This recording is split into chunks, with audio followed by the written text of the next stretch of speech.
Mutton ডাক বাংলা স্বাদে সবার সেরা, একবার খেলে বলবে তুমি আবার চাই যে ঘেরা।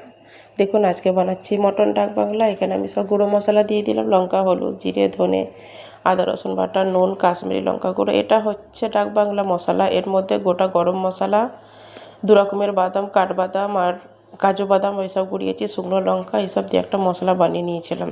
ম্যাগনেট করে একটু সরষের তেল দিয়ে ম্যাগনেট করে নিলাম। এবারে কড়াটা বসিয়ে দিয়েছিলাম। পেঁয়াজটাকে কেটে রেখেছিলাম, পেঁয়াজটা দিয়ে এবার নাড়াচাড়া করছি, একটু লাল হয়ে গেল পেঁয়াজটা দেখুন। এরপর আমি ম্যাগনেট করা মটনটা দিয়ে দেবো। আজকে মাটির চুলায় বানাচ্ছি। দেখুন একটু কষিয়ে নেবো। পানিটা দিয়ে দিলাম, ডেকচিটা ধুয়ে। এবারে টমেটোটা কেটে রেখেছিলাম, টমেটোটাও দিয়ে দিলাম, নাড়াচাড়া করে নিচ্ছি। দেখুন সেদ্ধ হয়ে গেছে, এবারে ভালো করে কষিয়ে নেবো। দেখুন কষানো হয়ে গেছে, পানি দিয়ে দিলাম।